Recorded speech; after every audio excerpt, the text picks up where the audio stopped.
What's going on, Packer fans? Happy Friday. Welcome into an all-new episode of the Pack a Day podcast. I'm your host, Andy Herman. You can follow me on Twitter at Andy Herman NFL. You guys know I do not fluff you ever, ever, ever. Go follow this man right now on Twitter at Mike Wahle 68. He's the absolute best at breaking down Packers stuff. I'm so thankful to be joined once again every single week by Mike. Mike, how the heck are you doing? Doing pretty well. Excited for, I think we got a game tonight, Chiefs Broncos, maybe. Yeah. And I've never rooted against the Broncos before, and I'm loving it. So I'm just going to enjoy rooting against the Broncos tonight, man. Can't tell you. They're a very good team to have to root against right now. It's like their mascot has a very punchable face or something. You know what I mean? It's just they're that team this year. They have a very punchable face. Their mascot, and at times their coach and their quarterback is proxy for, yeah. I can't get over the Sean Payton, Nathaniel Hackett comments prior to the season. Agreed. Like, I just don't get it. Like, I just don't get it. Like, it just seems to go against all coaches. It was such a classless is the only words to use it. And even you're thinking like, okay, I'm sitting there with my buddies, I'm smoking a cigar, having a scotch. Not that I do those things, at least one of them, but you wouldn't even word it that way. It would never come. It just would never come out. So it was in a bizarre position to put himself in. And now he looks so bad. Yeah. And it's always, what's super interesting to me though about like the Sean Payton thing. I know you don't want to digress into that, but go for it.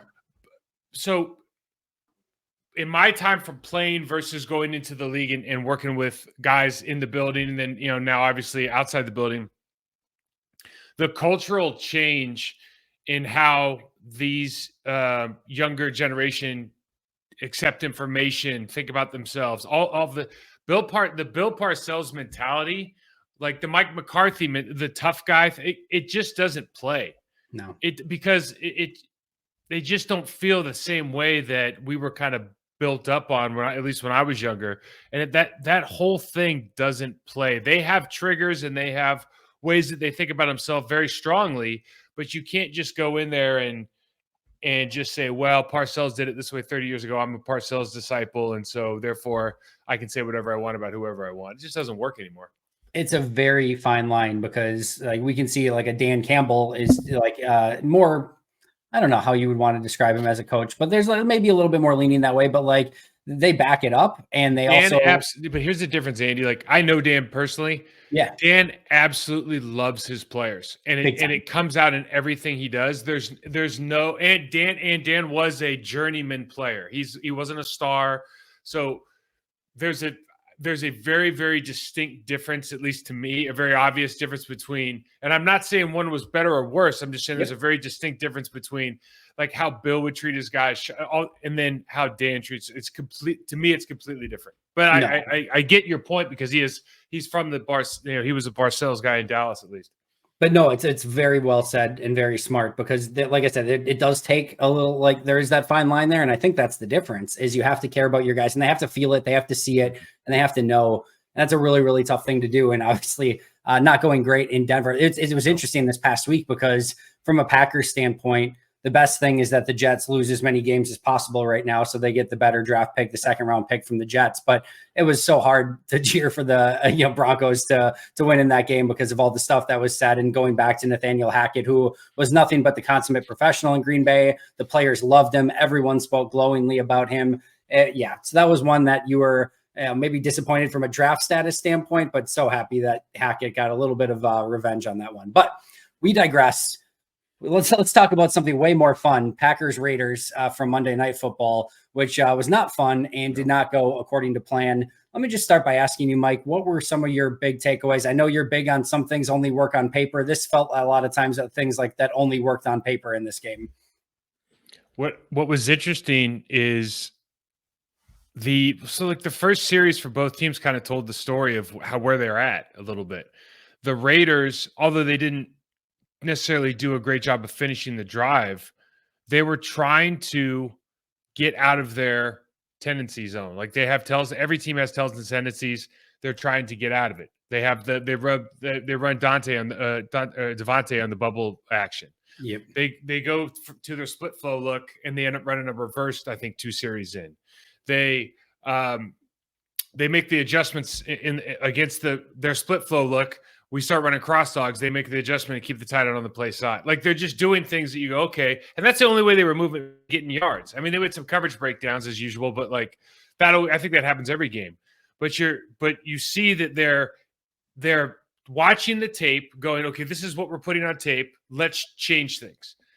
You watch the Packers, and it's like the first play kind of tells the story. For me, for the whole game, you've got a motion by Reed that just goes like past the quarterback. So there's no like jet sweep. He's not going fast. There's nothing there. You've got the tight end on the left side hipped off that he's definitely going to run split flow because we haven't done anything but that. And you have the offensive linemen all showing that it's a directional run based on their stances. So like I can take a snapshot from any position on defense and go, I got a 99% chance of knowing what's going to be run right now. And there's nothing you're going to, and we know Raiders going to run soft zone. So it's just kind of like, what exactly are we trying to accomplish? What are we good at? We're still figuring it out. And just too many opportunities wasted, I think, overall with the Packers.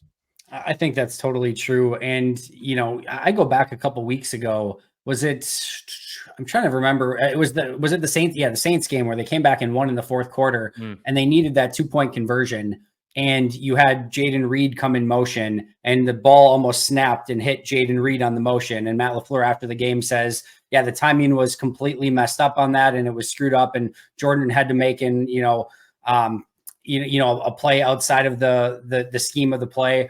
And it's just like, those are the sort of things from like the motion timing and all those little things that just keep being off. And I know they're young. I know they're inexperienced, but it just seems so weird that like even the basic timing of a pre-snap motion isn't necessarily like a something that you can take for granted at this point. It all just feels a little bit disjointed and off. So there's that part of it, which is absolutely valid. And I mean, we've seen Myers literally hit the motion guy in the leg. I mean, it happens for other teams too. It just seems to happen in inopportune times with the Packers.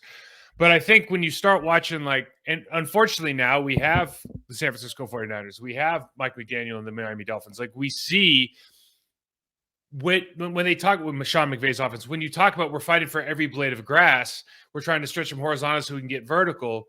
You see that, you see the speed of the motion, you see the play speed. And when you watch the Packers offense, and a lot of it's because they're running too tight end stuff and they're trying to get, those guys aren't going to be as dynamic on the field after the snap, but they're also not going to be running the same kind of motions, pre-snap. Right. Talking about Tucker Kraft and obviously Musgrave. But you watch just the speed of which we operate pre-snap, and you wonder, because I think Matt LaFleur is really big on talking about how we're trying to give the illusion of complexity pre-snap so we can run really simple plays, right? Like I think that I'm pretty sure I've heard that once or twice. Yep.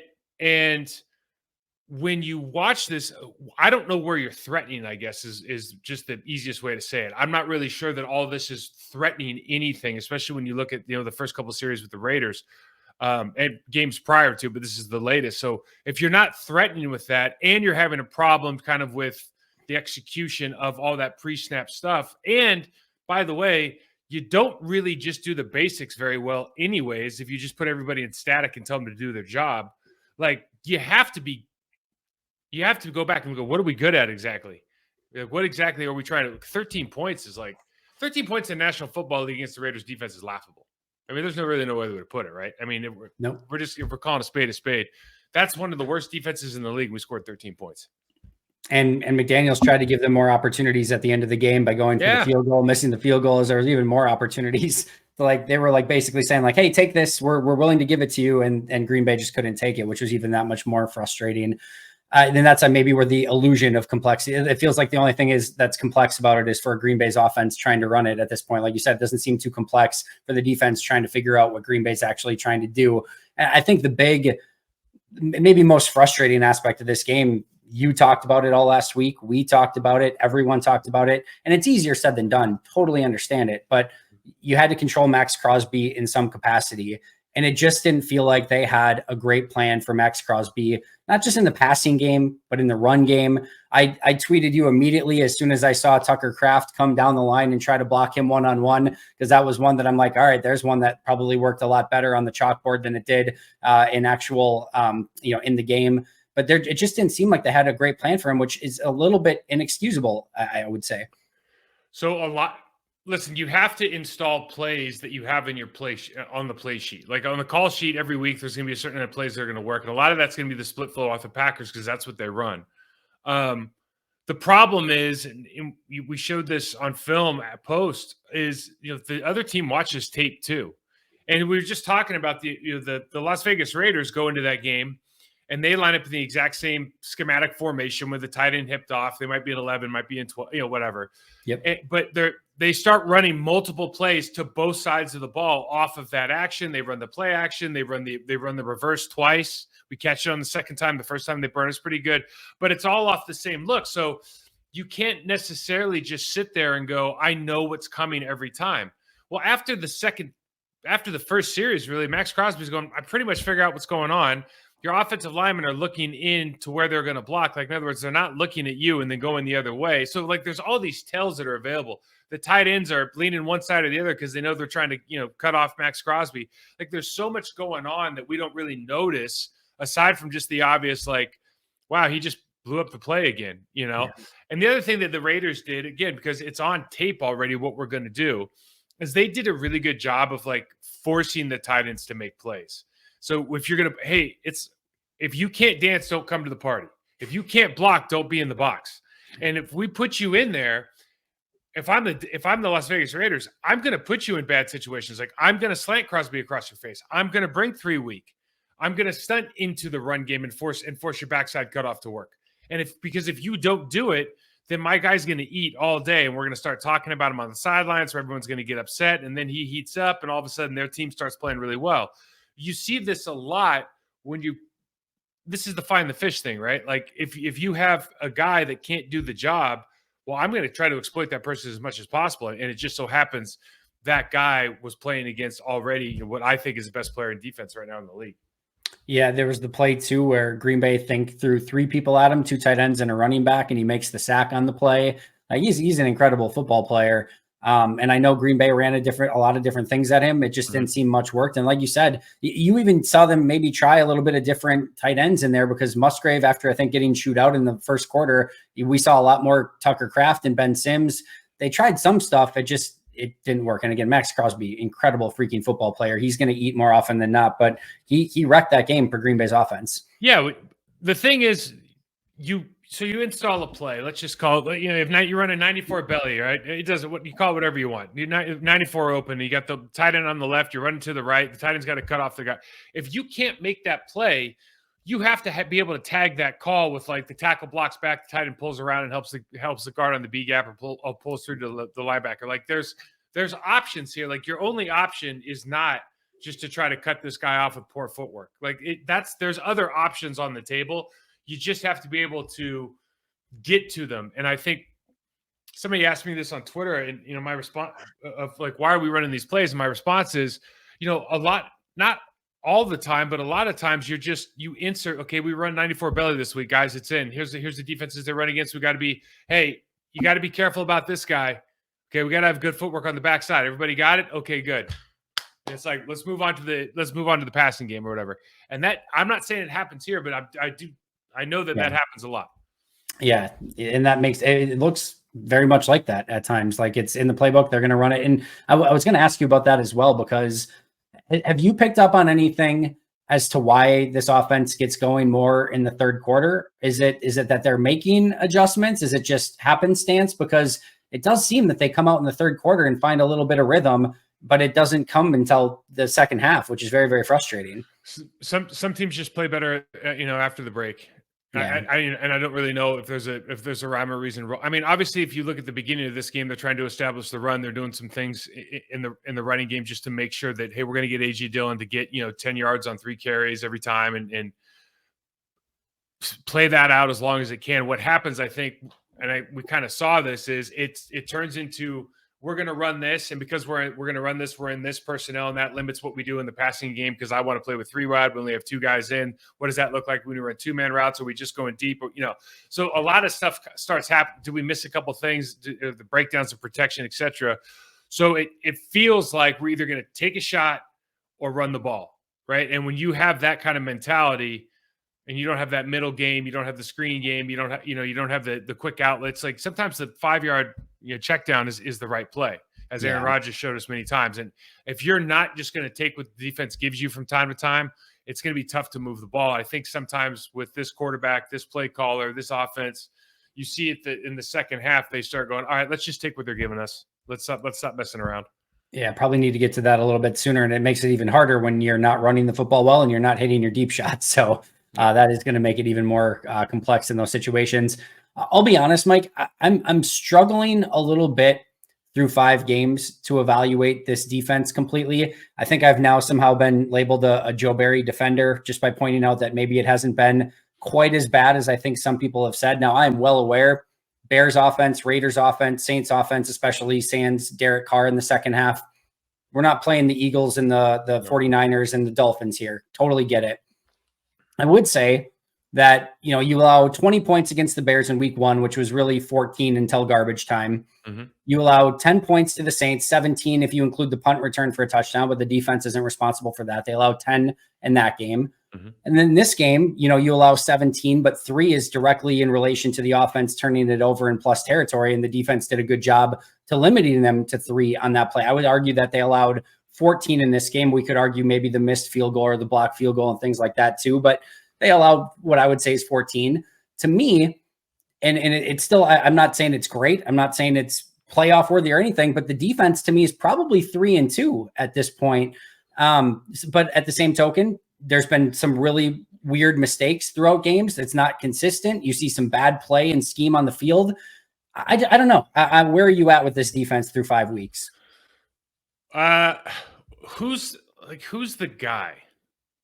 I don't know who the guy is.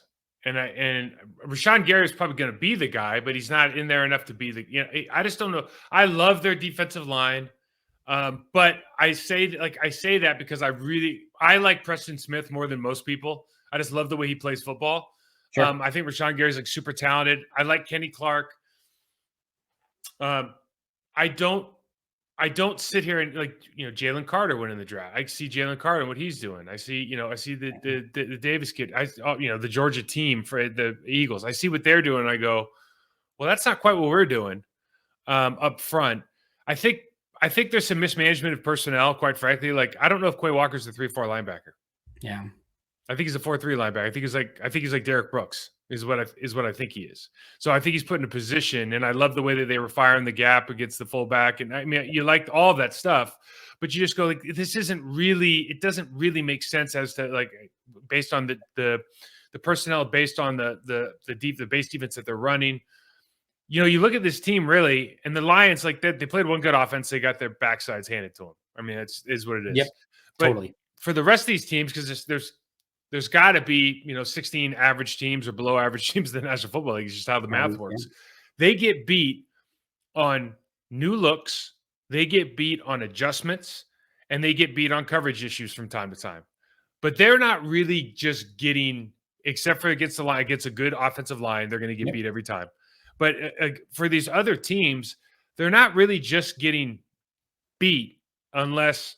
Well, I mean, now I say that, Andy. I mean, the Falcons did run for 211 yards. I know. Yeah, Bijan Robinson. But you watch this last game, you watch the Saints game, and you kind of go, okay, well, if the other team is missing their best running back, and you start this and that, they do some stuff like this. This Raiders game, they're not getting torched. They got beat on some adjustments that the Raiders made from the previous game tape, and then from halftime, and the rest of the stuff. They're doing a pretty good job up front.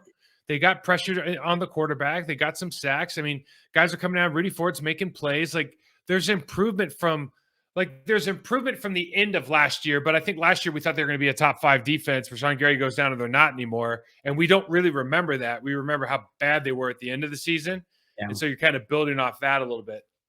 Yeah, and I think that's why there's so much nuance to it. And again, I think they play teams like Detroit, Miami, San Francisco. It's going to be ugly, I think, far more often than not. And I think you can get stuck in that mediocrity phase of like, all right, well, it's not bad enough to make any major changes, but it's not good enough where you're going to win enough either. So I'm not defending it. I'm not saying it's been great by any means. It's just, it's a tough thing to figure out because the offense hasn't done them any favors. Even in that Falcons game, that the offense goes 3 and out, 3 and out, 4 and out to end the game. And the defense is just gassed at that point.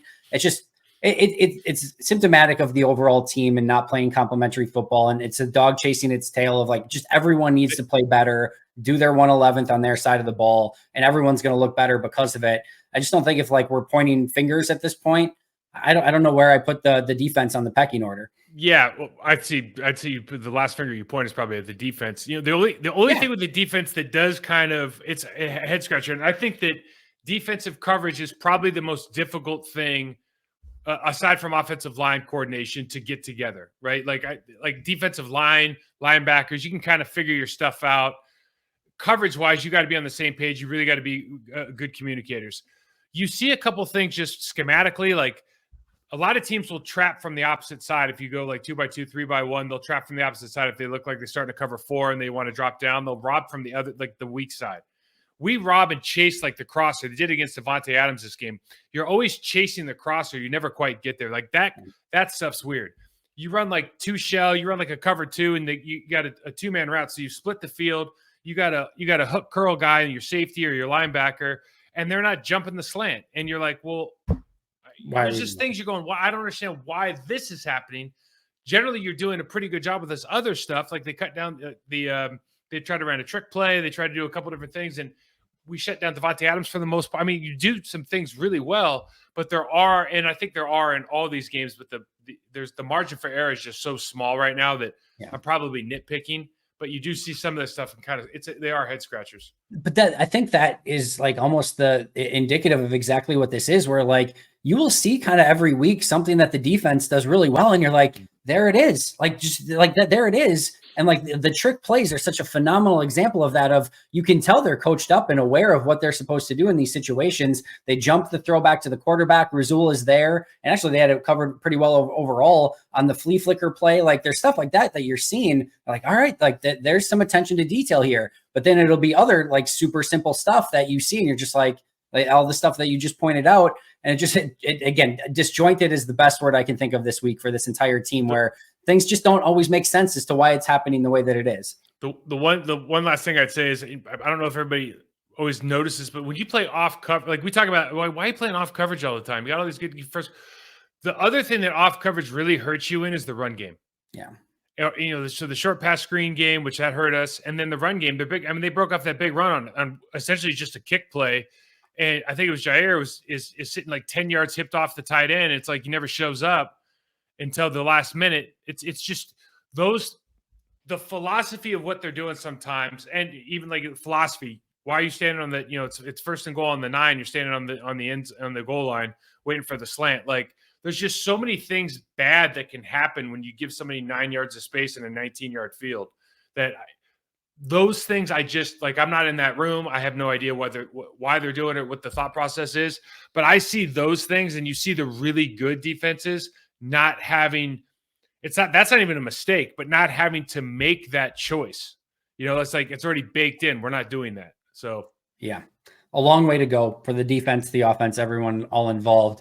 I can kind of already see in my mind where you might go in a couple directions here, but Green Bay is in their bye week and they don't have a game this week. They'll go to Denver in a couple weeks.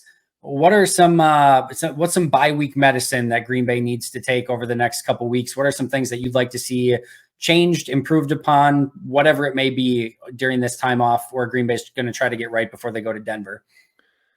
That's a good question. Where to start? So the term cognitive dissonance is like this, it's this mental strain because your beliefs don't align with your actions. And so the first thing I would do is I would just get everybody in the room coaching. I'd get in the room and go, are you willing to change your behavior if I can demonstrate that your methods are not as effective as ones we could be using? Yeah. Because I see like I pointed out in the review show that Eldon Jenkins was doing this like he was blocking somebody. He did a good job being a bumper on a double team.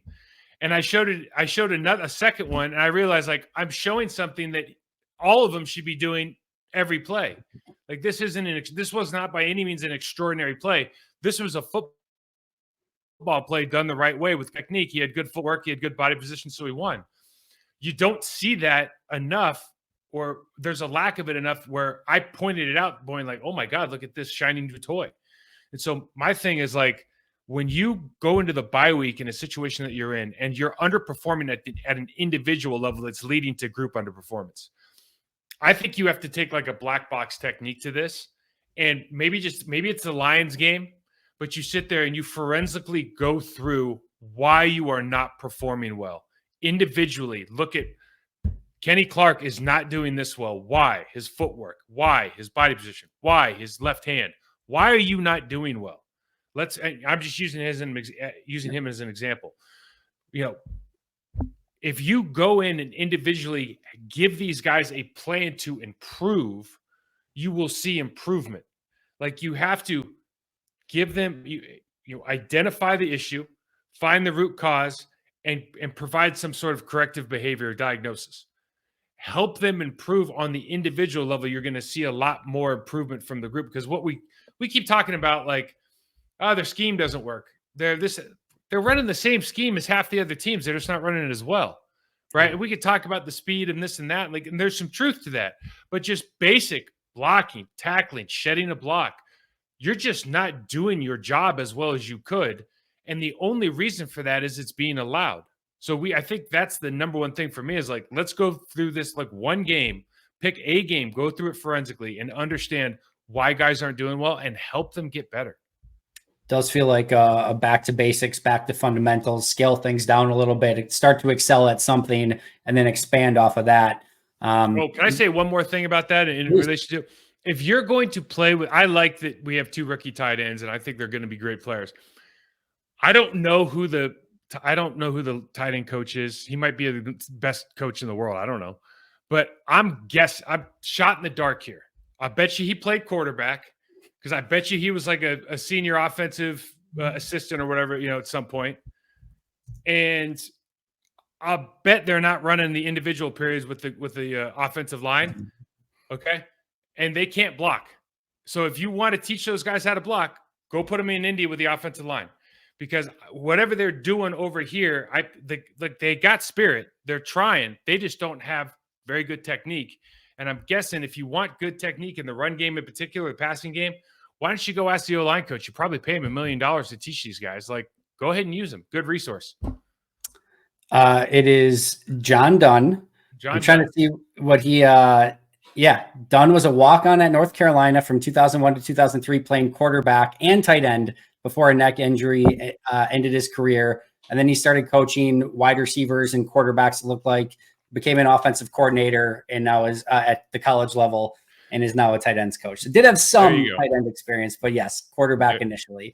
And there it is. Nailed it, Mike Wahle, per usual. All right, we're going to try to sprinkle in some positivity, and then we'll bring it back down right after. But we're 5 weeks in. You're going into the bye week. Mike, what's something that you've been encouraged by through 5 weeks so far? Maybe your toughest question today. Yeah, that's a tough one. I think that just generally speaking, playing young players is short-term pain, long-term gain. So I think you can see the benefit of this down the road if they can bridge that gap between preparation and success. It's just kind of what we're talking about, right? But the fact that they're playing and they're getting this experience, like you're not going to win the Super Bowl this year. So if you're just looking at it that way, and nobody wants to have a bad year, but you're getting these guys experience in these critical situations that they can learn from. Now they just have to, we have to make sure they're learning from it. You do see improvement from guys like Wyatt, second year. He's playing good. He's playing phenomenally improved from last season, and he's playing good football. He's not a offensive wrecking ball or something, but right. He's playing at a high level, especially compared to last season. Zach Tom has struggled the last 2 weeks, but I think you found your right tackle. He's played against two guys that are really, really good playing at high level. We've talked about it on the show. Zach Tom has great feet and good hands. He has terrible footwork. He sets flat. So like last week, you saw him literally just running back and trying to get to a spot. And it's just simply because coaching. He hasn't been taught to line set the right way. So he literally can't get to where he needs to go against a top level guy. Yeah. But I do think you've found that right tackle. So I think you've got some guys that you see in their second year that are making progress. Listen, I think the thing I'm probably most encouraged about going to the bye week is that Aaron Jones is going to be back after the bye week. I mean, if we're being honest, like that's probably it. Yeah, that's very well said. I'll piggyback on it with my most disappointing aspect of it. We knew what this team signed up for going into this year with the young team, youngest team in football, some high highs, some low lows. Yeah, you kind of knew what to expect and what you were going to get to some extent. I think what's frustrating and disappointing to me so far is that a lot of it seems to be trending in the backwards direction. You just talked about Zach Tom. And I think part of it's injury related. He had the injury a couple weeks ago, and you haven't seen him quite the same the last 2 weeks, but you can argue he's taken a step back maybe in the last couple of weeks. Jordan Love, you can argue, is maybe not progressed, but is kind of trending in the wrong direction. I think you can kind of look at a lot of these players, and maybe if there hasn't been regression, at best in a lot of situations, it's been status quo. And some of this injuries are related. Christian Watson, I don't think we've seen the Christian Watson from last season yet. I think if you look at it, there's not anyone. I'm trying to think if I'm going to point this out without thinking of someone, but I don't think there's anyone so far that's caught my eye that I could be like, there's their next star at this position, or there's their next big time player at this position. Maybe Zach Tom is the answer at right tackle, but we haven't seen a ton of that yet. And there's still a lot of season left. It's still very early. Everything's been a little bit disjointed, but I wanted to see a little bit more of like something with Luke Musgrave that you can latch onto a little bit more and be like, oh my goodness, look at that. He's not there yet, but look what he's going to become. Or with whoever, insert player X or Y there. I wanted to see a little bit more of the juiciness and the future potential and the growth, maybe sooner rather than later, even though I expected some of the hiccups along with it. So I'd say this about Zach Tom. Zach Tom played against Cam Jordan. He played pretty well. He did. Okay. Then he gets hurt. And everybody, like, watch the tape. He didn't play great against Aiden Hutchinson. He wasn't the problem either. Like, no, he a wasn't, million percent. Yeah, well said. This last week, Maxx Crosby is on a different level right now.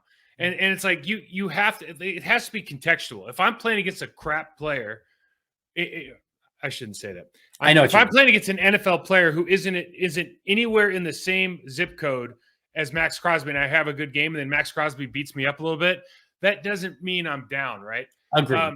I used the wrong example with Zach. No, but I get your point. But Christian Watson's another one. So you watch Christian Watson this last game, and I did this like little thing on the show because like we're not taking any shots, baby.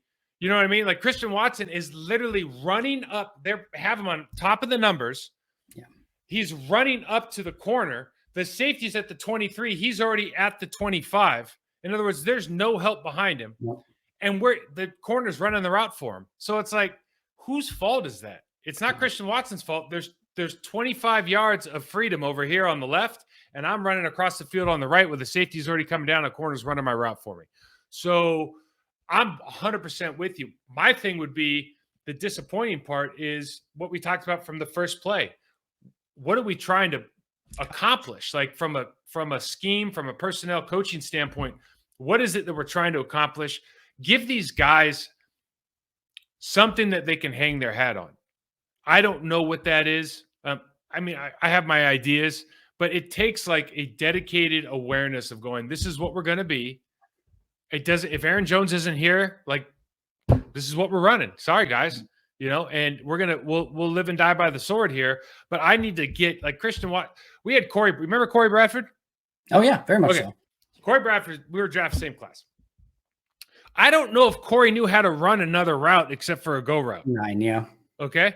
But we would put Corey in, and like 6-7 times a game, we were going to throw the ball deep because he was either going to get a catch, an incompletion, or a penalty. PI. Yeah. Right. And we'd just take it. And for whatever reason, and I'm not saying like, this isn't the Penn State thing. You just throw it if he's not open. Right. But if the situation calls for it and you have the ability, I just don't know right now with the handcuffs that are on Jordan Love in this offense, does he even have the ability to say, or the awareness or the wherewithal or the confidence or whatever that is to go, we're going right now. Like, let's run it and see what happens. I just don't know. It feels like, I think we're kind of saying the same thing. It feels like, compared to some of these other, you watch CJ Stroud, you watch some of these other, you watch these young guys lighten it up, and you go, it feels like they have more command of the offense. And I don't know if that is a Jordan Love thing or if that is a Coach LaFleur taking his offense back from Aaron Rodgers thing. Yeah. I really don't have a clue. I don't either. That autonomy question is going to be an interesting one moving forward. Before we get you out of here, looking ahead, Green Bay has a bye this week. They go to Denver after that. Not a very good football team. We kind of discussed that at the onset. Then they have the Vikings without Justin Jefferson at home the week after that. Feels like those next two games, winnable games, are going to tell us a lot about this Green Bay team. What do you see from these next 3 weeks, including the bye week at Broncos and then home against the Vikings for the Packers? I think the Broncos game I think both games are going to be really difficult. I think so too. Yeah, I think to me, I am the farthest thing from a Russell Wilson fan, but he's not playing bad football right now. No. I mean, they're obviously not playing winning football, but I don't know if that's, you watch their team, they just gave up 70 points. I mean, that's like historically bad. So I think you're running into a team there that is going to lose tonight against the Chiefs, probably pretty badly, even though it's a divisional opponent that usually play them pretty hard. I think it could be a bad loss. They're going to be 1-5, dysfunction all over the place. I think they're getting rid of another pass rusher. I think they're getting rid of Frank Clark. Yep. So I think there's talks about Judy being gone. So there's all of that going on. No, I don't think anybody has any really, warm feelings about their head coach and the relationship he has with the quarterback now. So you would think there's every reason to win that game for the Green Bay Packers. I just hope the Green Bay Packers focus on themselves, the stuff we talked about during the bye week. I think that takes care of a lot of that. And then that Vikings game, man, it's funny what a difference a year makes. Kirk Cousins is kind of getting called out for a lot of the stuff that I think guys who are in the league have always talked about. It's like, yeah, he's good to pad his stats, but is he going to win a lot of games for you? Is he going to lead you to a championship? And you see guys there might be gone. Kirk might not even be there by the time we play him. I mean, the way that it's the stuff you're hearing. So defensively, obviously with Z leaving last year, they still have the good pass rusher. I forgot his name now. Danielle Hunter. Yeah, Danielle's still there. I screwed up his name last year and got a ton of crap, by the way. But called him Danielle. But Danielle Hunter's still there. He's still a great player, but they're kind of, Harrison Smith is still making a lot of plays in the backfield. He likes to crowd the line. But that's a team, again, you kind of know where their good players are going to be on defense. So you should be able to come up with a really good scheme to score some points against what I think is a very average, even subpar defense with a few really good players.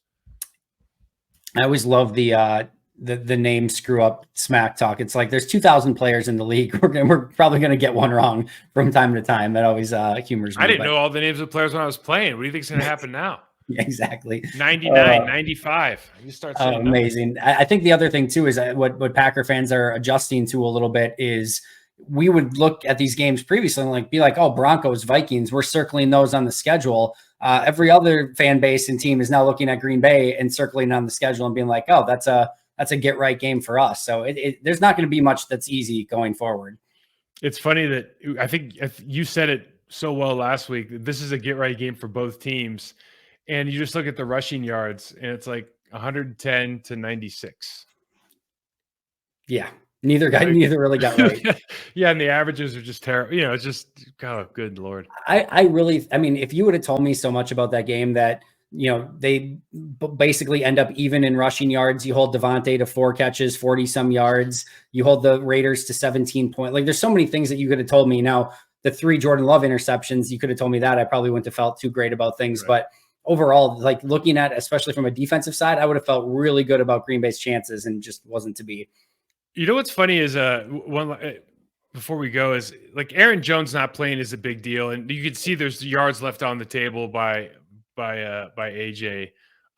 He's just, he's just totally locked in on hitting the A gap right now. Like, you know what I mean? Like, there's not a lot of balance. There's not a lot of vision. He's putting his head down and running. And sometimes it's very, very justified. And he does squeak out some, like, he turned one negative yardage run into like a 4-yarder. And he's got 700 pounds of human on him. And you're just going, wow, that's pretty impressive. Yeah. There are some things here he's missing. But what happens in these games? Well, it's interesting. One, that the running back position is kind of being minimized if you're just a runner and you don't do all the other, like all the Christian McCaffrey stuff. People don't value you, and you just see how valuable good running backs are, like right now. And then, like, if Aaron Jones was in that game, honestly, we probably win. And I mean, I think he makes that big of a difference because just look at the only game we've actually had an offensive explosion. It was his fingerprints all over it. He's definitely our best skill position player at this point. He has been for a number of years, minus Aaron, obviously, back in the day.